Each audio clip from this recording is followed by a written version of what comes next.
On this episode of the Futures in Digital Learning podcast, we are joined by Adria Battaglia and Honor Parks from the University of North Texas Health to discuss the impact of kindness in program onboarding for digital learning. Join us as we talk about the pedagogy of kindness, authentic interactions between instructional designers and content experts, and ways in which we can meet the needs of students and instructors. Hello and welcome to the latest episode of the Futures in Digital Learning podcast. My name is Adam Davi. I am an instructional design manager here at UCAT, joined once again by my co-host, Brian Hale. Hey, Brian. Hey, everybody. How y'all doing? And today we have something cool happening. We are actually in our podcast studio, and we are joined by our guests in their podcast studio in Texas. And we have Honor Parks, who's the Assistant Director of Professional Development in Teaching and Learning, and Adria Battaglia, the Director of Educational Development from the University of North Texas. And they are here to talk about us, and we got this cool thing going where we're both in our studios, and it's super fun. And even though you're only hearing the audio of this, I think it's a cool thing that we're doing right now. So welcome to both of you. Thank you so much. Happy Thank you for having us. Yes. And thank you for working with us to get the new marketing for our university correct as well. I remember when we first met, we were in the throes of handling that change. And now we are actually UNT Health. UNT Health. Perfect. Yes. And yeah, so that's speaking of that, the reason this came into being is I was at their presentation at UPSIA Solar this past summer, and they gave a wonderful presentation about program onboarding and using the pedagogy of kindness. And as I was sitting there, I thought we have to interview them and talk to them on the podcast. And so here they are, and we made it happen. So thank you very much again for joining us. And if you just want to start by giving a little bit of detail about kind of, what that your program onboarding experience looks like, and how you weave in the pedagogy of kindness. Yeah, definitely. So this all kind of started a few years ago. We had a College of Nursing come on board. So once they got the first stage for accreditors, the hiring process started with faculty. And at that point, they just had the administration level. And so, of course, since we're the instructional design team, their media team, the CE team, we work with all folks that teach online, not just primarily, like we work with face-to-face as well, teachers and course builds. But when we started working with them, this was our first that Division of Academic Innovation had gone through with the current employees, if you will. Mm-hmm. So we were like, okay, how do we tackle this? This is a whole new college starting. We're going to have to train from the ground up. And so while the College of Nursing was coming on board, the hiring process was, steadily happening over and over. We felt ourselves repeating ourselves very, very often.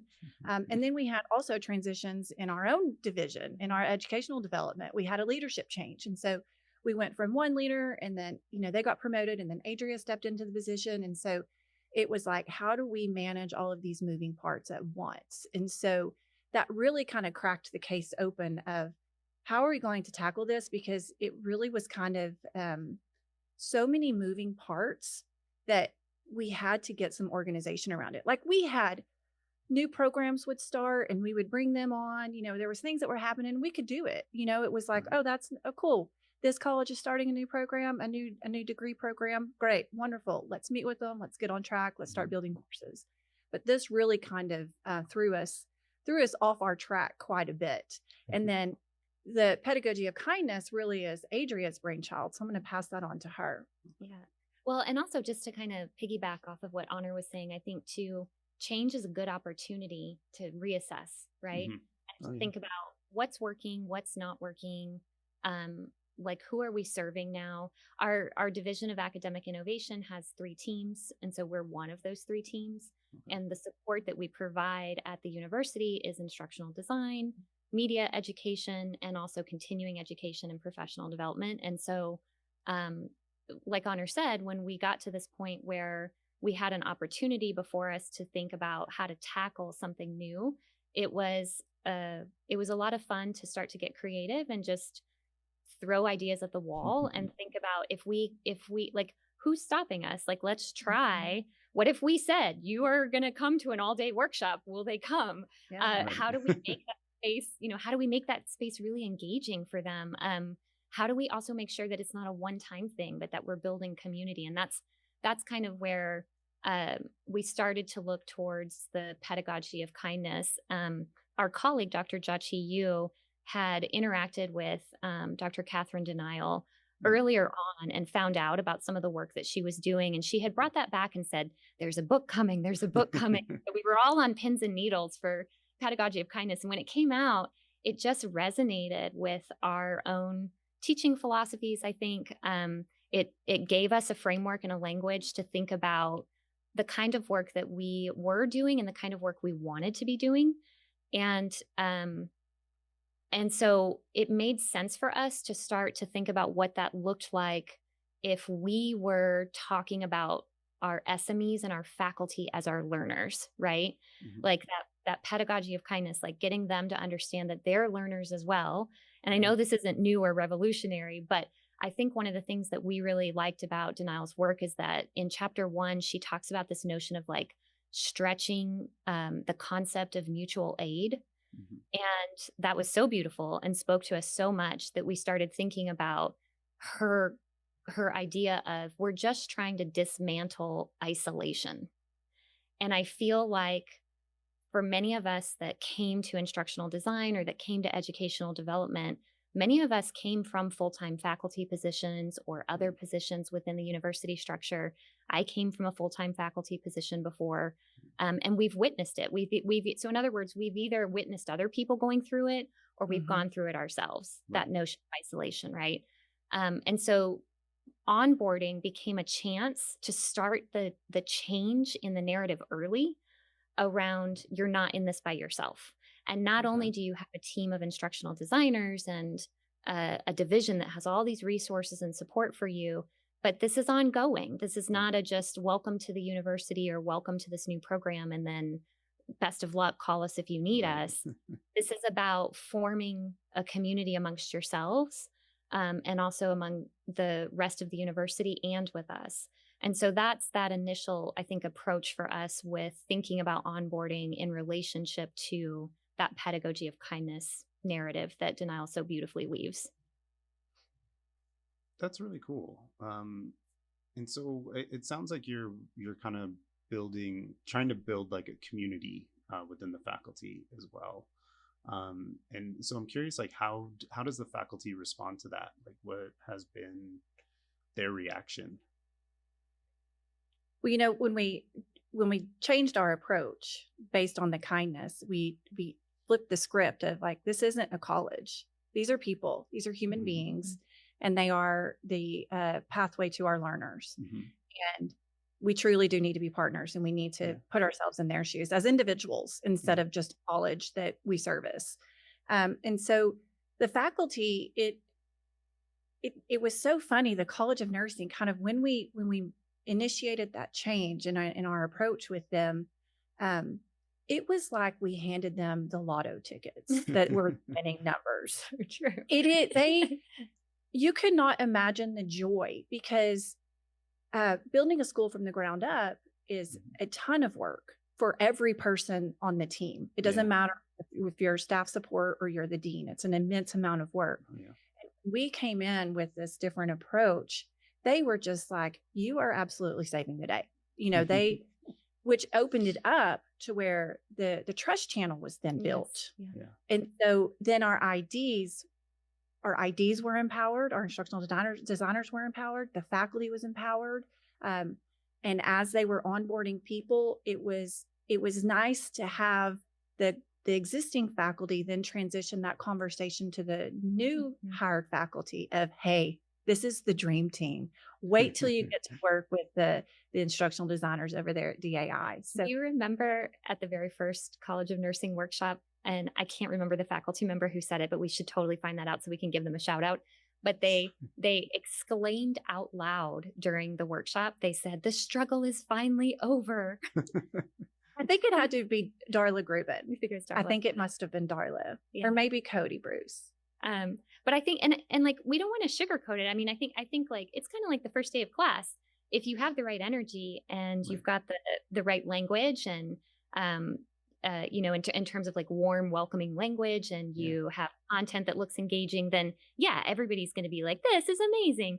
But the point is like Honor said, to start to open that channel of trust and then demonstrate it over and over and over again. Right. So when, you know, we're on our 5th round of hiring, which by the way, it's totally normal. From our perspective, we're like, this is chaos. But for a new build, for a new program, it's really normal for them to have waves of hiring as funding rolls out, right? And they have phases of development they're moving through. They had a shift in accreditation halfway through. And they also applied another like pre-licensure program. Yes. So then they applied to have a face-to-face program on top of already that was approved through accreditation. So they were just growing leaps and bounds. Yeah. And you've got all kinds of different faculty members. You have some folks who are coming straight from clinic. You have some people who've been faculty in a college of nursing for many, many years and, you know, are well-versed in putting together curriculum and course design. And then you have other folks that are super excited and just starting to shift that lens of what it looks like to teach in the clinic and what it looks like to teach in a classroom and what does it look like to teach online versus those face-to-face courses. There were a lot of different challenges and, you know, they're figuring out who they are.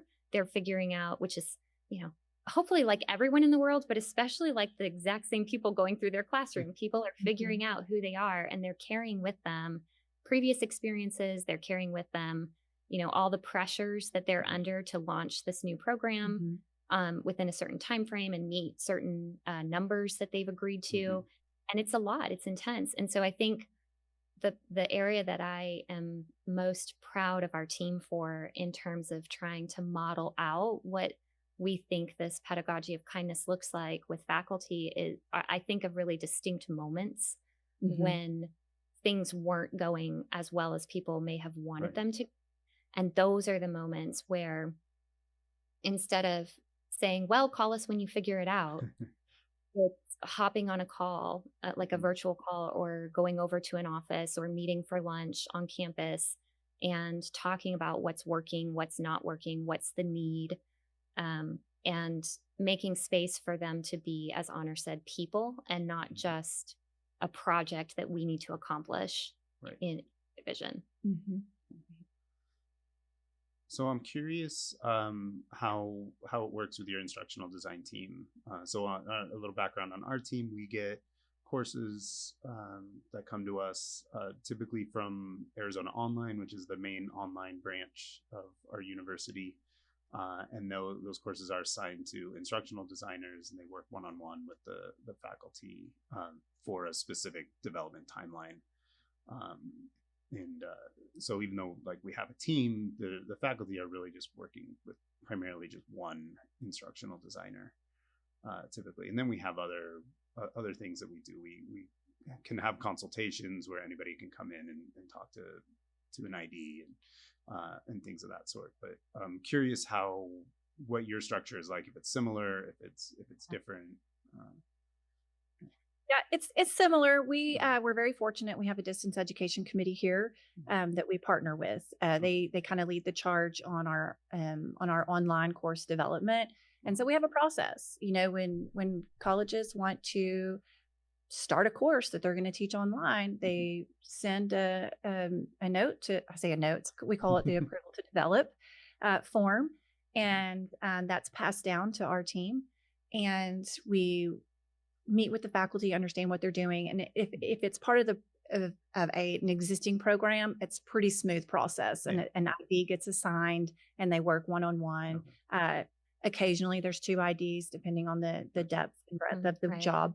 But when it's a new program build, that's where we really get ahead of it and teach them our processes. Let me walk you through all of the things that you are going to experience when you're teaching online, and it starts here.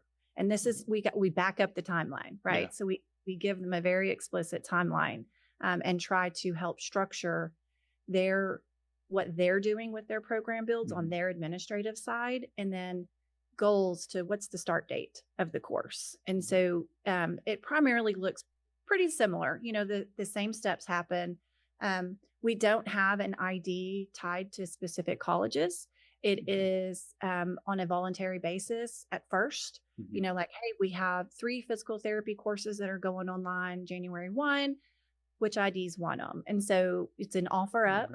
We tell them who the faculty is going to be as well, because all information is retrieved on that approval to develop. So, and then it's assigned out. And they have, we're talking about the faculty a lot right now too, but I think to your point about the instructional designers, I'm hoping that this framework is also very helpful to them as well, because they are handling usually anywhere between 3 to 7, what we would call academic credit courses, which would be online courses. Right.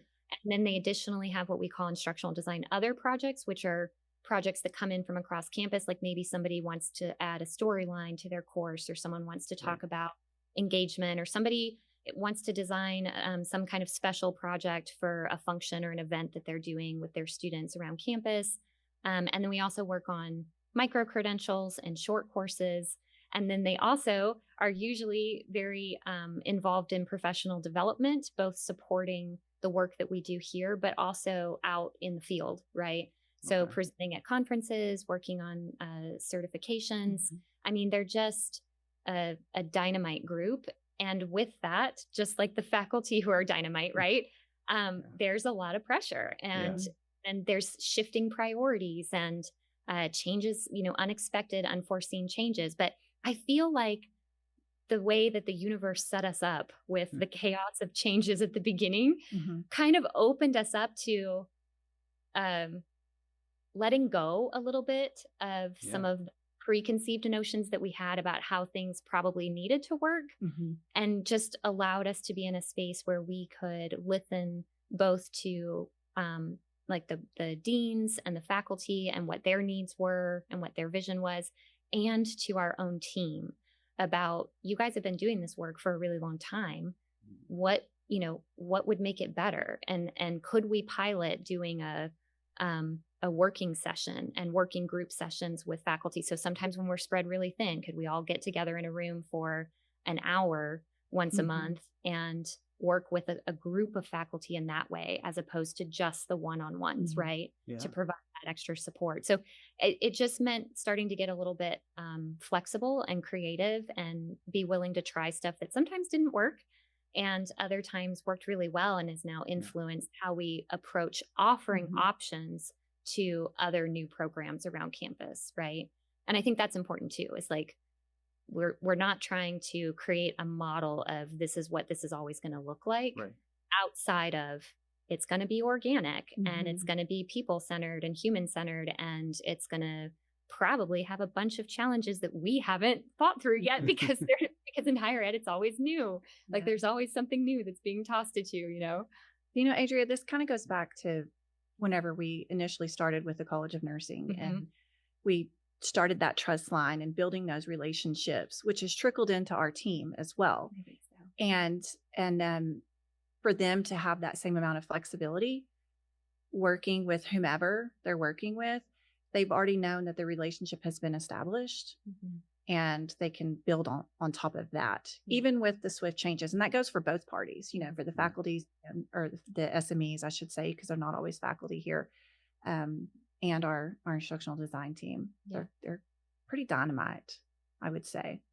And then of course, like Adria pointed to, our approach is different. We onboarded a clinical nutrition team, and they were complete new hires. This is a whole new program. And so our approach with them was very different and very detailed to their needs than our approach was to PT, because PT started a hybrid program. And so they have a residential program now and a hybrid program. So many of their classes are available online for students. And so they were already existing faculty. And so their onboarding experience was very different than the clinical nutrition onboarding, which was very different than the College of Nursing onboarding. our flexibility is key as well, and knowing who the key players are, what their key needs are, and then we start there. Yeah. And I think I do want to add to, I think, an underlying theme here, and I need to call Catherine and just have a conversation with her. I'm so sorry. I always should have invited her into this conversation. But I was telling Honor right before we got started that I was reminded by someone else who read her work for the first time of this beautiful line that she says and she even says in her book that many people say this, but she did such a great job framing it. But student working conditions are connected to faculty working conditions, right? And so I think with each of these groups, what we're trying to do is, because most of the people that we're working with care so much, they started that way, right? Like they are full of kindness and care, and they're also dealing with tremendous amounts of stress and pressure.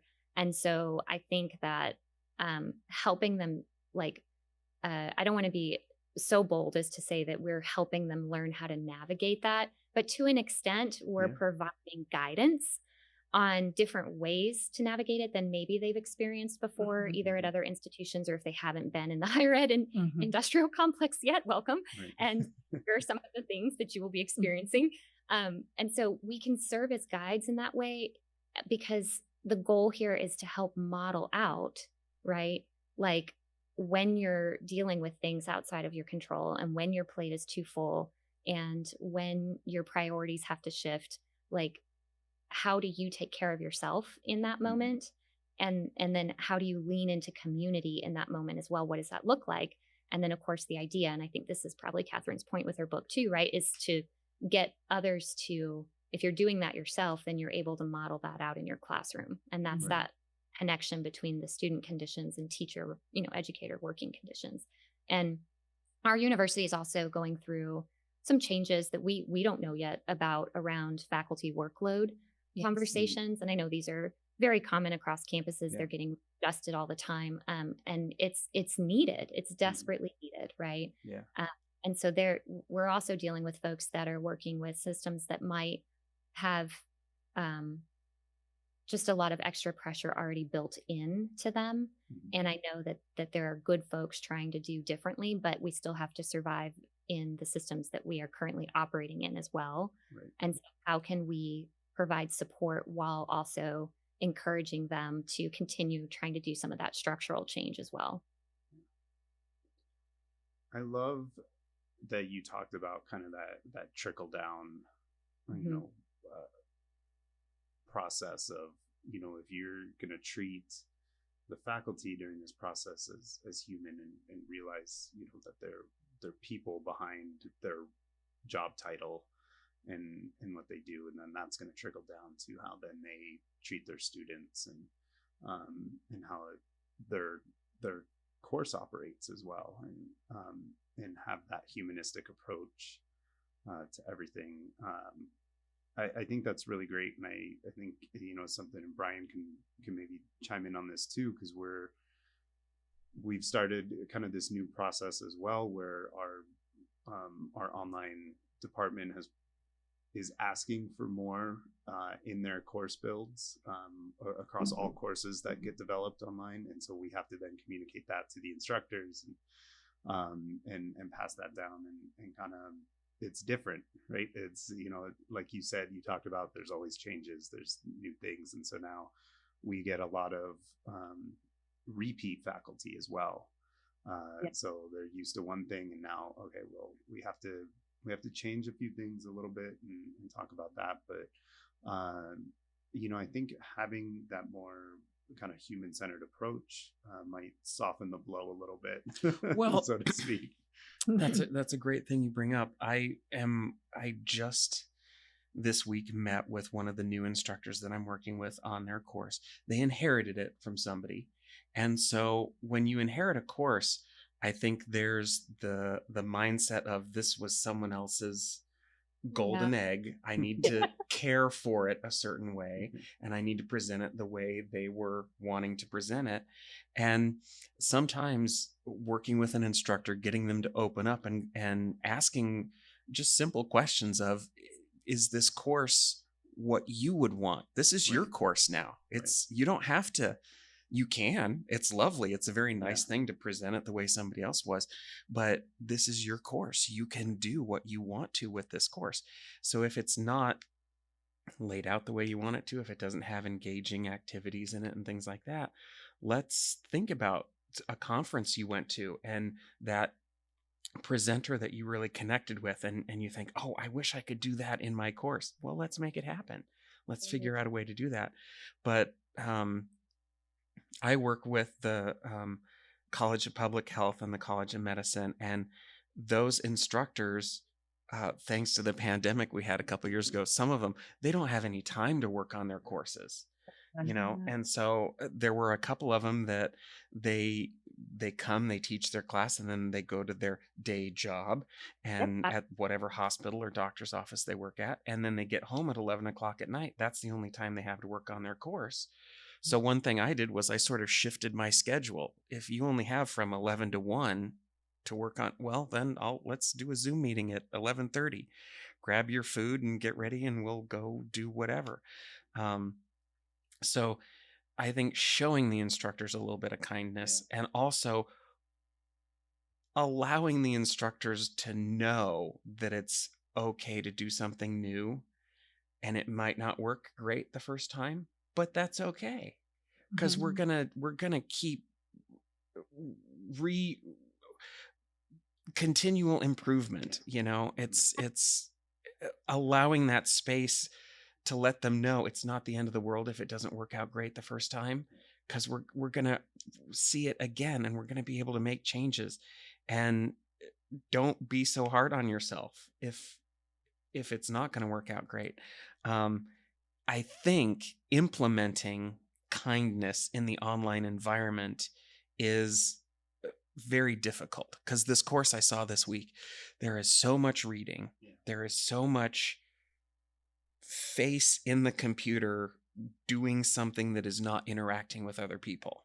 And a computer, as we were talking about before this podcast, I was using ChatGPT to do something, and I was getting very frustrated with it, because I don't think ChatGPT necessarily has kindness built into it. But I was looking at these things going, this is a very dry course. It could be so much better. And some of the stuff that Arizona Online is asking us to do with these instructors is make it more engaging, make it more interesting for students. So what I've been asking instructors is, and it seems like a really dumb, simple question, but is this a course you would want to take? Well, exactly. I know you've got a bunch of letters after your name right now, but is this a course you would like to take? And if not, let's make it into the course you would want to take, because you are the advocate for this course that is going out. So I want you to be leaning into the camera with a smile on your face and a twinkle in your eye when you're giving your lecture. I don't want the Ben Stein pointing at the solar system with the flat voice and just boring people into sleep. For those listening, if you expected a Ben Stein reference, props to you. Adria's come up with this way of embedding kindness even in your syllabi. Where it's not so just icy and cold, and helping us as the team understand what it means to really communicate and how we can communicate. There's ways of doing that with kindness and softening the blow, because online learning is very isolating. And it's even isolating for the faculty as well. So that's part of our consultations when our IDs are meeting with SMEs, is like, hey, you need to be engaging with your students. Like you don't just grade on Fridays. You pop into discussions, you make announcements, you check in on students when you notice here's how you do analytics. Check in with students when you're seeing a dip, so we talk to our faculty on how they can embed themselves into that course rather than just being a black and white on the syllabus. Well, and I mentioned this when we were at Solar, and I have to say it again. Honor gives me way too much credit, but she is practicing all of the kindness, right? Like you'll get it modeled out with the way we talk to each other.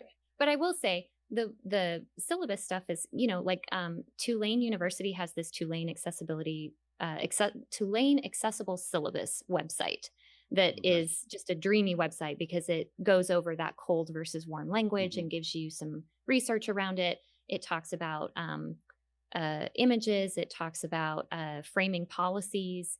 And I think I've learned so much from sources and spaces like that, and from faculty also around who do that work really well. But I've also learned a lot from students too. I mean, I remember a story that I always share with faculty too, is even thinking about where like just, this is so small, right? But this is what communication is about, context, and it's relational. And so how you frame things, where you frame things, it's creating communication interactions to come, and people are either going to feel welcomed into those or not. And I remember when I worked at another institution, I was on a faculty advisory board, and we were working with the Students with Disabilities Office, and they had done a focus group with the students, and we learned through that focus group that when the accommodation policy is listed on the syllabus, it tends to follow the plagiarism. Like it's, shoved down there in all the policies, and it's after the plagiarism policy more often than not. At least at that campus, it was. And the students were saying, do you know what this is communicating? It's kind of like you're communicating about plagiarism, and then you're introducing, hey, if you need accommodations, which historically people with accommodations have felt, have faced so many barriers, talking with systems and sometimes even faculty too, who are like, but do you really need more time? Are you trying to cheat the system if you're not showing up to class? So even if you're a faculty that is actively working to make sure that those kinds of stereotypes are not perpetuated, you might be communicating something otherwise before people get a chance to know you, right? So it's subtle things like that. So I think we do a lot of story sharing around people's experiences and what's worked, and use that again to that mutual aid idea of like, what does a warm syllabus look like to you? And what does an engaging class look like? What is your dream? And to Brian's point too, I think faculty want to have those conversations more often than not, but they're also many times so exhausted. So the idea of not just thinking through it, but then executing it, and then making sure that the execution is done well, because they want to serve, they want the course to be good. And sometimes it's easier to default to the standard than to break out of that and try something new, because that notion of failure can be so hard for folks for all kinds of different reasons. I mean, both structural and personal, right? We can struggle with those. So how do you, when this happened a couple months ago, we were doing an in-person course, and one of the faculty they just didn't have time. They just didn't have time. I feel like their mindset was the class they were teaching would be much easier to teach if no students were involved. No. And I was like, okay, let's, how do I reframe this in a live class full of 20 people right now so that they're not all leaving with that impression in their mind?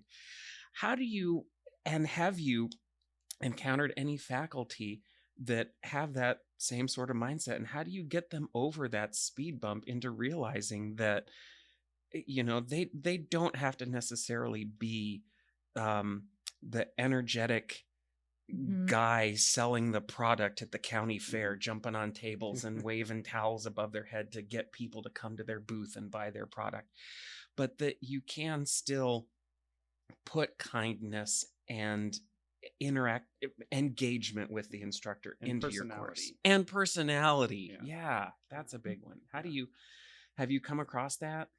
Oh yeah. Almost daily, I would say. So, and I get a lot of that in our training sessions. There's vocal, there's body language pushback. I see it, and it's okay. And I embrace it, because I know change is hard, And it's especially hard for folks that have been teaching for 20 years in higher education plus. They're like, well, I learned it from a textbook. Why can't they learn it from a textbook? Mm-hmm. Do you have any idea what this generation is doing right now? Yeah. Because it's not reading textbook. And also, what edition of the textbook are we still using? Yes. Yeah. Right. Right. How many times have you used that exam? How many years? So I think what I try to do personally is also share my vulnerability and my missteps and things that I've experienced, and also bring in experiences that I've heard of or been a part of. And really just saying, I remember we were training in a session in the College of Public Health, and we did a gallery walk. And the gallery walk, to me, it was very simple. It was just teaching strategies, right? And for those that have done it, it's normal. Yeah. And they did it, and we sat down, and I said, okay, well, what'd you think about it? What did you learn? And one of the attendees, a very well-versed professor, he goes, I don't know any of those things. He goes, and I don't know if I should say that out loud in front of my dean. And I said, but we were so happy he did. We were so happy he did. And said, you can't. Awesome. Yeah. I mean, and that's just where we catapulted off of that. I said, nobody knows everything. Yeah. Nobody can implement everything. You start with one bite of the sandwich. Yeah. I'm exposing you to many different things to see what you like, what you think you can fit into your teaching. And it was just very profound. And I was so proud that he said that, because you don't really get a whole lot of vulnerability in training sessions. It's like, oh, I have to be here. I'm going to tap my pencil until, the hour is up. Right. But really sharing those personal experiences and storytelling. I mean, I tell the subject matter experts all the time, tell your stories, because these folks didn't go to school to be college professors. These are trained, corporate they're experts in their field, not experts in teaching. Yeah. And so when they come to us, we expect them to know very little about what they're supposed to be doing in education. Yeah. And so I'm like, tell stories. That is the best way to get to your students and to break through. Yeah, sure. And I think the other thing too, to that, I mean, there's so many things that we could talk about outreach for faculty who, the example that you gave is very specific and also on one very far side of the spectrum, right? In terms of, because we've also all met with folks who maybe have some policies, or they're having some difficulty and some challenges with some student feedback that they're being given. And when you go and talk with them and you meet with them and you peel back the layers, you find out that they're very passionate and they care very deeply. Right. I remember talking with one faculty at a different institution who told me that the reason that he kept everything so strict and so difficult, which was a complaint that the students were having. And so he was like, what do I do with this kind of feedback? And he was like, the world is hard and cold and cruel, and I'm trying to prepare them for it. But I hear that and I think, oh my gosh, you're coming from a place of care, And I think that even that is so different than someone who maybe isn't fully connected yet to just how impactful they could be as an educator. So when I hear somebody who maybe thinks that the students don't even need to be there, like he'll just put the material out and they'll work their way through it. I think of sitting down and having a conversation with us, or walking across campus between meetings if they're very busy, because I will find them.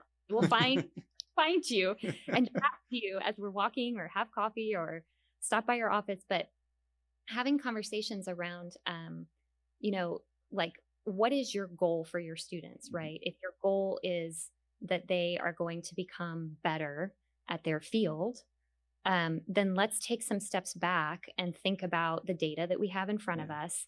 Is that data actually reflecting that they're learning the material, that they're doing the thing right? Because a lot of times there'll be a disconnect between the presentation of the material and then the student feedback or the student scores.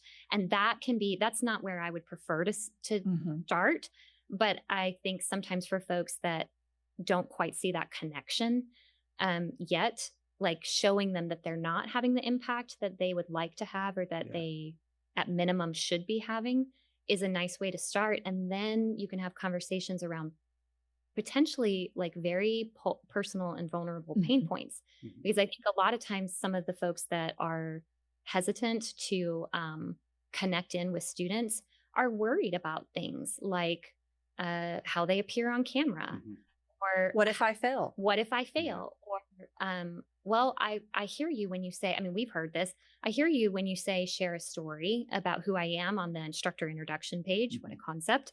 But if I do that, what happens to professional boundaries?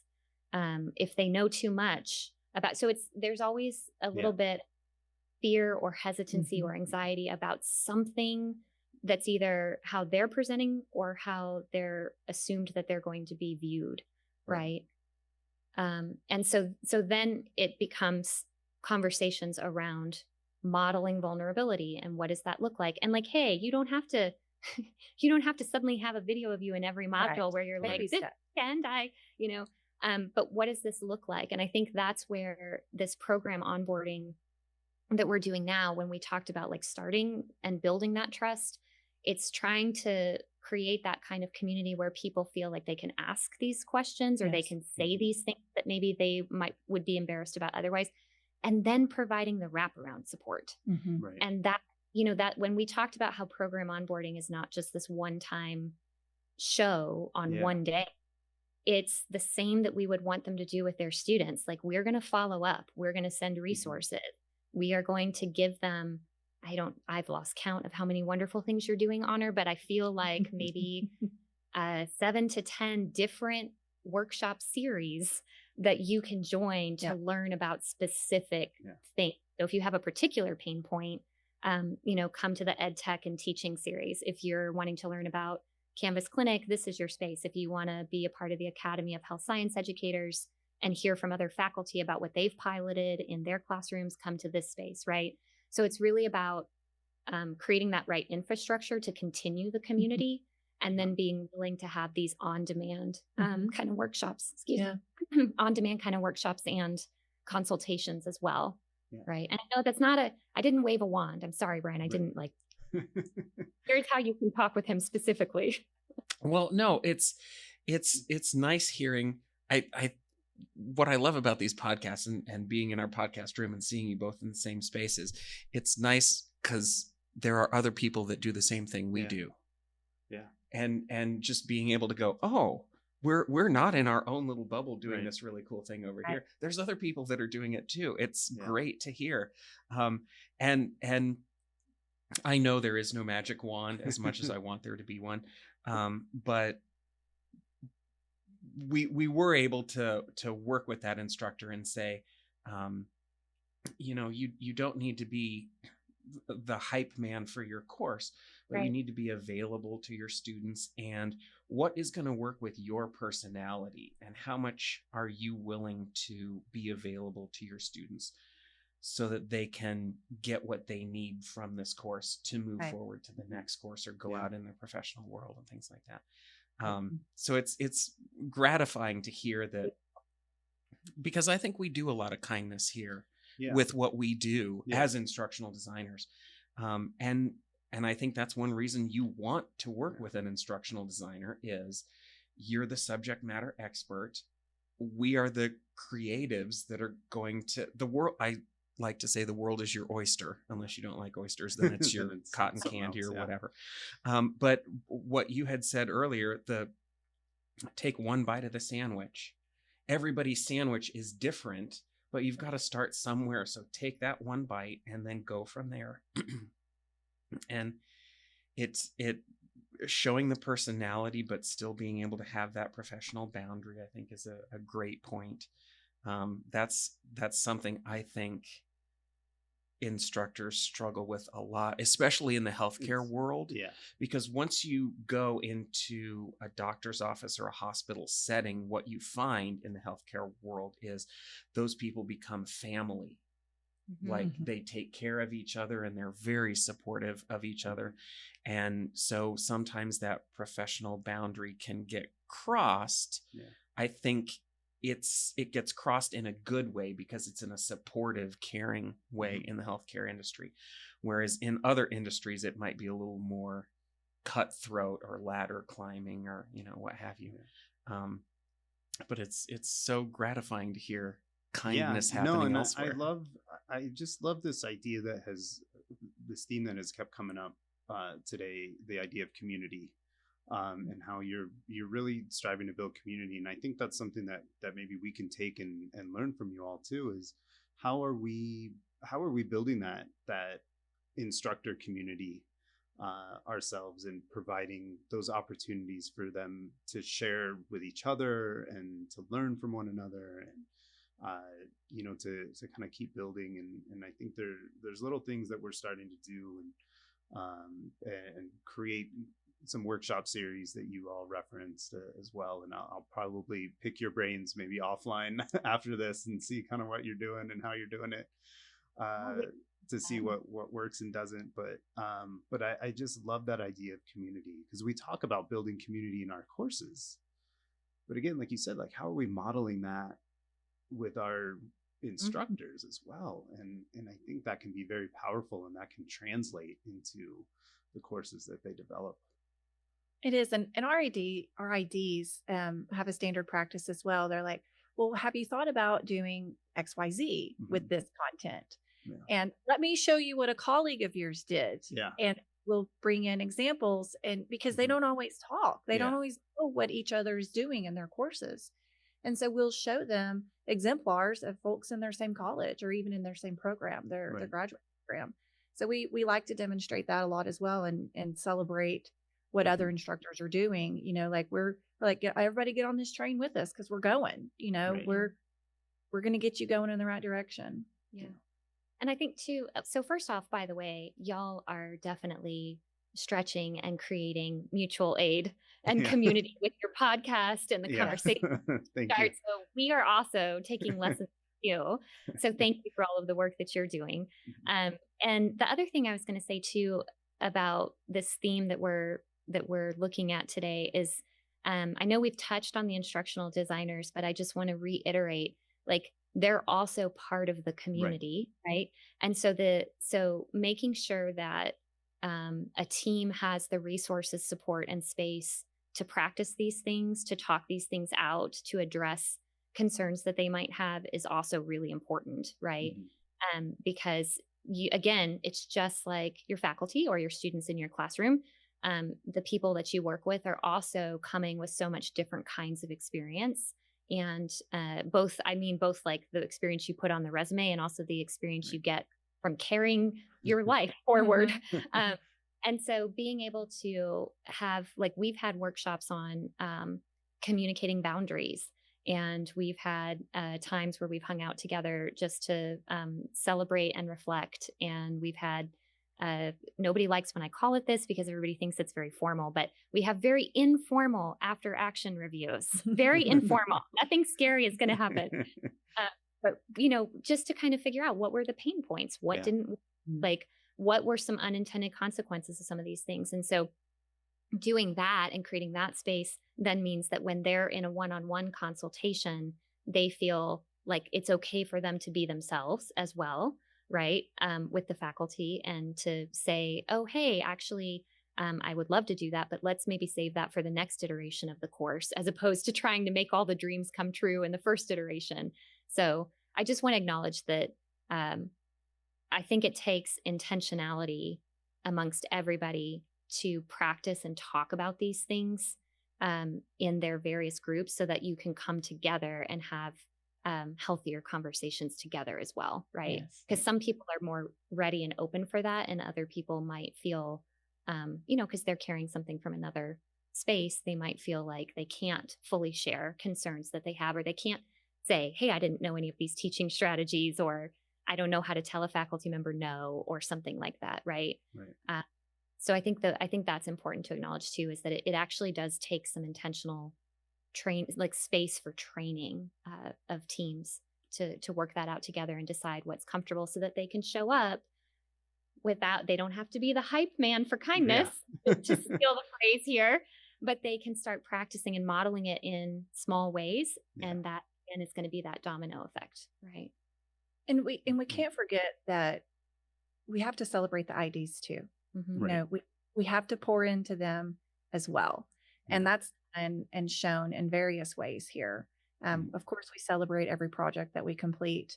But I have a practice of where I'll just go, and this just goes back to my K-12 teaching days of, I'll leave like little notes of affirmation, and just put it on a Post-it note and stick it in their office. And, I think that might be a topic for a whole nother podcast, Yeah. how to celebrate your IDs. Yeah. We haven't touched Yeah. on that yet. But let's not forget about them, right? Yeah. Like we celebrate our faculty and our subject matter experts, but you always Right. have to where the hub is, keep that at the forefront. And I think that is a perfect place where I think we can end with celebrating the IDs, and acknowledging that, that team and that community that comes together to support these programs and these instructors and faculty, SMEs, however you refer to all of them at your institution. But I want to thank you both for coming on today. This was a really, really great podcast, and I really enjoyed the conversation, and I hope we can continue, kind of collaborating and talking, outside of this as well, because I think I love just learning from other people. So thank you again for coming on, and we appreciate it. And thank you so much for making the space for all of these kinds of conversations. We appreciate y'all so much. It's very meaningful. Awesome. All right. Thank you very much. And for those listening, thank you for listening, and tune in next time as well.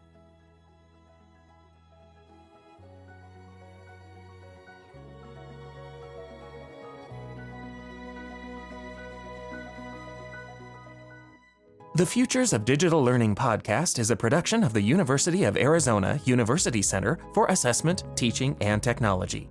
If you have any questions, comments, or ideas you'd like to share with our office, go to the Contact Us link on our website, ucatt.arizona.edu.